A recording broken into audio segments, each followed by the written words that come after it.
இரண்டு காகங்களும் ஒரு நாகமும் ஒரு நீதிக்கதை. ஒரு பெரிய மரத்தில் இரண்டு காகங்கள் வாழ்ந்து கொண்டிருந்தன. அவை கணவன் மனைவி. அந்த மரத்தின் மேலே ஒரு கூடு கட்டி மகிழ்ச்சியாக வாழ்ந்து வந்தன. சில நாட்களுக்குப் பிறகு காகம் முட்டைகள் வைத்தது. ஆனால் அந்த மரத்தின் கீழே உள்ள ஓட்டையில் ஒரு பயங்கரமான நாகம் வாழ்ந்து கொண்டிருந்தது. ஒரு நாள் காகங்கள் உணவு தேடி வெளியே சென்றிருந்த போது அந்த நாகம் மரத்தில் ஏறி கூடு அருகே வந்து காகத்தின் முட்டைகளை எல்லாம் சாப்பிட்டு விட்டது. காகங்கள் திரும்பி வந்தபோது முட்டைகள் இல்லாததை பார்த்து மிகவும் கவலையடைந்தன. இந்த நாகம் இருக்கும்போது நமக்கு அமைதியாக வாழ முடியாது என்று அவை நினைத்தன.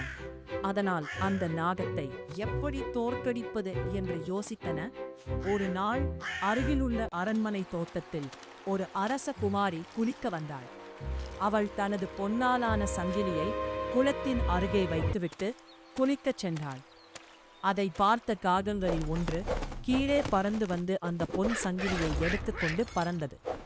அந்த காகம் நேராக நாகம் இருக்கும் ஓட்டைக்கு பக்கத்தில் அந்த சங்கிலியை விட்டுவிட்டு பறந்தது. இதை பார்த்த அரண்மனை காவலர்கள் காகத்தை தொடர்ந்து வந்து அந்த ஓட்டையில் சங்கிலி இருப்பதை கண்டார்கள். அவர்கள் அந்த ஓட்டையை தோண்டிய போது உள்ளே இருந்த நாகம் வெளியே வந்தது. உடனே காவலர்கள் அந்த நாகத்தை கொன்றுவிட்டார்கள். அதன் பிறகு காகங்கள் பயமின்றி அந்த மரத்தில் அமைதியாக வாழ்ந்தன. கதையின் நீதி: புத்திசாலித்தனம் இருந்தால் பெரிய ஆபத்தையும் வெல்ல முடியும்.